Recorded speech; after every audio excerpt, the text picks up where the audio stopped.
या तो फिर कुंभकर्ण की सौतेली औलाद हो जाती कि भाई। पहले कमेंट किया गया है वो भी मैं डिलीट कर दूंगी। मैं बार बार कह रही हूँ कि प्रशासन से कि मेरी सेफ्टी का ध्यान रखा। वेलकम दोस्तों, इस वीडियो में बात करेंगे इस वक्त सोशल मीडिया पर क्या वायरल चल रहा है।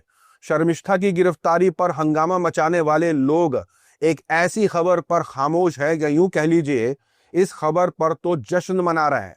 मैं शेयर करूंगा आपके साथ क्या वो खबर है कि कैसे शर्मिष्ठा की गिरफ्तारी के बाद यह कहा जाने लगा कि वो बच्ची है, जाने दो। कहा जाने लगा फ्रीडम ऑफ स्पीच का क्या हुआ, डेमोक्रेसी की बात हो रही है, लेकिन जब दूसरे समुदाय से ऐसी हरकत को अंजाम दिया जाता है तो पूरी तरीके से मुहिम चलाई जाती है। मैं आपके साथ शेयर करूंगा कि कौन से मामले की मैं बात कर रहा हूं और उसी के साथ साथ कोलकाता पुलिस पर जो आरोप कि कैसे उनके पास पूरा टाइम कि वो गुरुग्राम जाकर के गिरफ्तार करते हैं। तो आपके साथ पूरा मामला इस वीडियो में शेयर करेंगे कि कौन शर्मिष्ठा पर क्या बोल रहा था और अभी इस खबर पर किस तरीके से खामोशी है। लेकिन आगे बढ़ने से पहले आप सभी से गुजारिश के चैनल को सब्सक्राइब और ईच के लिए लाइक शेयर कमेंट करना ना भूलें। जैसे कि आपको याद होगा कि शर्मिष्ठा ने प्रॉफिट मोहम्मद पर जो आपत्तिजनक बयान दिए उसको लेकर के एक तरफ ये कहा जाने लगा कि इसकी गिरफ्तारी होनी चाहिए, उसको किस तरीके से ट्रोल किया जाने लगा, तमाम चीजें हुई, शर्मिष्ठा ने माफी मांगी, वीडियो डिलीट करी।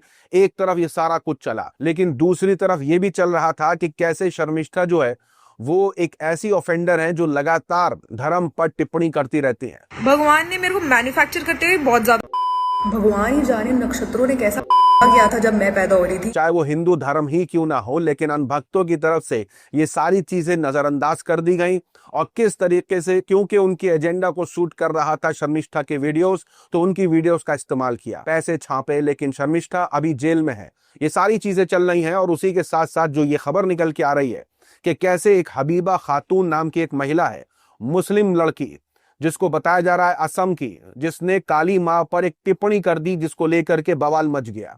हबीबा खातून ने भी सेम शर्मिष्ठा की तरह माफी मांगी, अपनी वीडियो डिलीट करी, लेकिन इसके बावजूद उसकी गिरफ्तारी होती है और उसे कोर्ट के हवाले कर दिया जाता है। अब सोशल मीडिया पर जो लोग शर्मिष्ठा के लिए सारी बातें कर रहे थे कि उसको जाने दो, उसको माफ कर दो, गलती हो गई, बच्ची है, माफी तो मांग ली है, ये तमाम चीजें जो डेमोक्रेसी की बात, जो फ्रीडम ऑफ स्पीच की बातें कर रहे थे, अचानक से हबीबा खातून की खबर पर खामोश है। पूरा सन्नाटा है, यहां तक कि मजाक उड़ा रहे हैं। जी हाँ, मजाक तक उड़ा रहे हैं हबीबा खातून की। और ये पहला कोई मामला नहीं है, ऐसे तमाम मुहिमें चलती हैं जहां अगर कोई दूसरे समुदाय का, कोई और मजहब के लोगों पर कोई टिप्पणी कर दे तो लगातार उसके खिलाफ मुहिम चलाई जाती है। रैंडम सेना नाम का एक पेज है ट्विटर पर जो लगातार ये मुहिमें चलाता है, गिरफ्तारियां कराता है। जो भी दूसरे समाज का, दूसरे समुदाय का, दूसरे धर्म का जब अपमान करता है उनके धर्म का, तो किस तरीके से उसके खिलाफ कार्रवाइयां होती हैं। लेकिन अगर प्रॉफिट मोहम्मद पर या इस्लाम के किसी नबी पर, उन पर कोई टिप्पणी की जाती है तो अचानक से ये लोग आकर के कहते हैं कि उस लड़की को जाने दो, फ्रीडम ऑफ स्पीच है, और अचानक से फ्रीडम की बातें करने लग जाते हैं। देखिए, शर्मिष्ठा के साथ जो हो रहा है वो जिस लेवल पर हो रहा है उसकी आलोचना हो रही है, होनी चाहिए, लेकिन किस तरीके से यही लोग लगातार दूसरे समुदाय के लोगों को टारगेट करते हैं। अगर वो उनके धर्म पर कोई टिप्पणी कर दे तो वहां फ्रीडम ऑफ स्पीच गायब सी हो जाती है। इसी से मिलता जुलता एक और मामला निकल के आ रहा है। बताया जा रहा है कि नाजिया हसन नाम की एक महिला है जिसने हिंदू गॉड और गॉडेसेस यानी देवी देवताओं को लेकर के एक टिप्पणी कर दी, जिसके बाद बवाल इतना हो गया कि बताया जा रहा है कि कैसे आरएसएस और बजरंग दल के लोग जो हैं वो उनके घर में घुसने की कोशिश कर रहे थे। ये वीडियो वायरल है और वीडियो वायरल में देखा जा सकता है कि कैसे लोग दरवाजे पर खड़े। अभी इस वीडियो की पुष्टि नहीं हुई है, ऐसा दावा किया जा रहा है इस तरीके की हरकत को अंजाम दिया है बजरंग दल आरएसएस के लोगों ने, क्योंकि नाजिया हसन ने इस तरीके का कमेंट किया हिंदू देवी देवताओं को लेकर के। वीडियो वायरल है। दरभंगा नगर निगम, मैं बार बार कह रही हूँ नगर निगम प्रशासन को, देखिए एक चीज है, मैंने सार्वजनिक रूप से सोशल मीडिया पे कुछ लिखा, अगर आपको मेरी बातें, मेरे विचार सही नहीं लगे तो आप सोशल मीडिया के माध्यम से मुझे जवाब दे दे।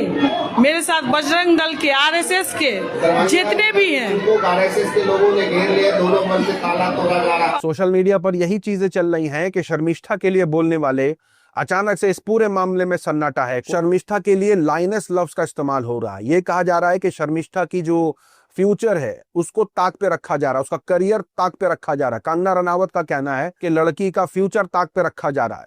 ये तमाम चीजें शर्मिष्ठा के लिए बोली जा रही हैं, लेकिन हबीबा खातून के लिए कोई एक ट्वीट नहीं कर रहा है। यही अनभक्तों के खेमे में पिछले 3 दिनों से शर्मिष्ठा को लेकर के खबरें चल रही हैं। उसकी रिहाई की मांग हो रही है, कोलकाता पुलिस पर सवालात खड़े कर दे रहे हैं, लेकिन इस लड़की के मामले में कुछ नहीं। बाकायदा इस लड़की ने माफी मांगी है वीडियो बना करके। सबसे माफी मांगती हूँ, ऐसा फिर कभी नहीं होगा मुझसे। और हिंदू मुस्लिम में झगड़ा हो ऐसा कमेंट भी बिल्कुल भी नहीं करूंगी। जो भी पहले कमेंट किया गया है वो भी मैं डिलीट कर दूंगी और आगे से ऐसा कमेंट बिल्कुल भी नहीं करूंगी। तो ये जो नैरेटिव है इसे सीधा समझने की जरूरत है कि किस तरीके से बायसनेस देखने को मिलती है। अगर फ्रीडम ऑफ स्पीच की बात हो तो हर तरफ से हो, अगर डेमोक्रेसी की बात हो तो सबके लिए हो। अगर आवाज उठाई जाए कि इस तरीके की टिप्पणी करने वाले बच्चे हैं भाई, मासूम हैं, तो वो सभी मासूम होने चाहिए। एक ही तबके का मासूम कैसे हो रहा है? एक ही तबके के लिए कैसे जो है वो डेमोक्रेसी की बात हो रही है, फ्रीडम ऑफ स्पीच की बात हो रही है? तो इस तरीके की हरकतें दिखाती हैं कि कैसे ये जो लोग शर्मिष्ठा के लिए बोल रहे हैं ये बायस है पूरी तरीके से। तो एक चीज तो बहुत अच्छी हुई है इस पूरे हंगामे में कि कैसे कुछ लोग जो अनभक्तों के नेता हैं उनको ये बात समझ आ गई है कि धर्म पर टिप्पणी करना सही नहीं होता है, कार्रवाइयां होती हैं, करियर ताक पे लग जाता है। अब सोच के देखिए शर्मिष्ठा का जो करियर है उसके रेज्यूमे में किस तरीके से उसकी गिरफ्तारी की बात आएगी, फॉरेन ट्रिप करेगी, उसमें कई मामलात आएंगे। मतलब ये सारी चीजें जो है वो उसके पूरे करियर के अंदर दिखेगी कि कैसे उस लड़की ने इस काम को अंजाम दिया। और देखिए पहलगाम में हुए हमले के बाद से एक एक करके ऐसी ऐसी खबरें आ गई हैं जो आप अपनी स्क्रीन पर पढ़ लीजिए। मैं आपको बताना चाहूंगा कि अभी हाल फिलहाल एक और यूट्यूबर की गिरफ्तारी हो गई है। एनआईए ने गिरफ्तार किया है सनी यादव को, जो पाकिस्तान के लिए जासूसी कर रहा था। इस तरीके के आरोप में इसकी गिरफ्तारी हुई है। लेकिन यही कोई दूसरे समुदाय से होता तो ये सारा मीम और ये सब कुछ शेयर करने लग जाते, लेकिन ऐसी खबरों पर पूरी तरीके से सन्नाटा है। एक और खबर सोशल मीडिया पर काफी वायरल हो रही है जो बताई जा रही है कि एक इंडियन टूरिस्ट जिसका नाम मलिक सुवश भोकलेल है, जो एक यूट्यूबर है, वो कैसे टर्की में जाकर के महिलाओं के साथ वीडियो बना रहा है, आपत्तिजनक कमेंट्री कर रहा है, क्योंकि अब टर्की के लोग हिंदी तो जानते नहीं है, तो वो हिंदी में अश्लील बातें कर रहा है। जी हाँ, अनाप शनाप बोल रहा है, और इतना अनाप शनाप है जो मैं वीडियो दिखा भी नहीं पाऊंगा आपको। कैसे वो व्लॉग के नाम पर, शॉर्ट्स बनाने के नाम पर ये सारी बातें, घटिया बातें कर जा रहा है, जिसको लेकर के टर्की के अंदर इसकी गिरफ्तारी हुई है। तो फेमस होने के लिए चाहे धर्म पर कमेंट्री हो जाए या कुछ इस तरीके की अश्लील हरकतें हो जाए, क्रिएटिविटी नाम की रही नहीं है, बस घिनौनापन, गाली गलौज, बस यही कुछ रह गया है। अब देखिए अपना पूरा करियर दूसरों को क्रिटिसाइज करके बनाने वाले एल्विश यादव, जो रोडीज का भी क्रिटिसाइज करते थे, बॉलीवुड का करते थे, डेली सोप का करते थे, खुद ही अब इन्हीं चीजों में मुब्तला हैं। अभी हाल फिलहाल इनकी वीडियो निकल के आई है कि कैसे यूपीएससी के स्टूडेंट को मोटिवेशन दे रहे थे भाई साहब। बट मैं हमेशा मम्मी को बोलता था कि मम्मी यूपीएससी में तो बहुत पढ़ना पड़ता। कोई सेंस है इस बात की? तो नाम कमाना है तो अश्लीलता, गाली गलौज, घिनौनापन, धर्म पर टिप्पणी, ये आम सी बात होती जा रही है, जिसकी वजह से लोगों को ये लगने लगा है कि जब तक हम ये हरकतें करेंगे, ऐसी बातें करेंगे तो हम फेमस हो जाएंगे। एक आध बार एफआईआर हो जाएगी, गिरफ्तारी हो जाएगी तो नाम फट जाएगा, मीडिया हमारी ही बातें करेगा और लोग हमें देखना और सुनना पसंद करेंगे। तो ये एक पूरा पैटर्न बन गया है आजकल के लोगों का, जो इस तरीके की हरकतों को अंजाम दे रहे हैं। सोशल मीडिया की वायरल खबरों में आज के लिए इतना ही। अपनी राय सुझाव कमेंट में जरूर बताएं। मिलूंगा आप सभी से अगले वीडियो में, तब तक के लिए अपना ख्याल रखें।